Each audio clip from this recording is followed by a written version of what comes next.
भगवान परशुराम जन्मोत्सव आसंता 29 एप्रिल रे बलांगीर रे पालन करा जिवो। एथिपाई शुक्रवार दिन नृसिंह मंदिर प्रांगण में एक साम्बादिक सम्मेलन अनुष्ठित होइतला। एही साम्बादिक सम्मेलन में सुधीर चांद, जयराम मिश्र और नरेंद्र आचार्य विभिन्न कार्यक्रम संपर्क में सूचना दे परशुराम जन्मोत्सव को सफल करने पाई समस्तक सहयोग कामना करथिले।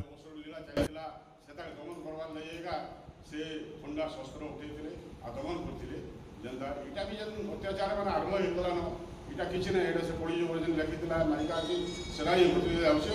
सेटा दमन करवा आम हिंदू एकता के सनातन धर्म के पूरा एक करवार अच्छे सब मिसिक आसंता काली 26 तारीख आम बर्तमान जो नोटिस करमु आसंता काली 26 तारीख 6:30 बेले आम जो साधना केन्द्र पंचायत साधना केन्द्र जो अच्छे आम जो पीडब्ल्यूडी कमला आगे रिव्यू मीटिंग से हेबा बर्तमान एते एक्सेलेंट करूचे सेटा जे हमर मूर्ति गुटे से रेडा होती बहुत टंका बिहार गुटे मूर्ति तैयारी हेबा जेटा कि हमर लोकल एमएलए जे कि तय कर दिले जे बेस्ट बलांगीर जिला समर परशुराम जन्मोत्सव पालन का सूचना कान कार्यक्रम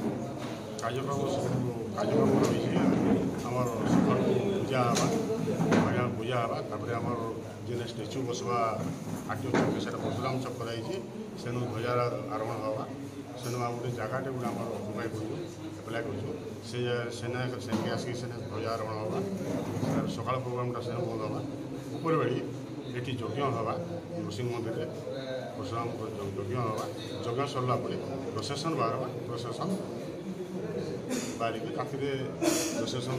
काम भ्रमण करके आसिक लास्ट दिन अन्न भोग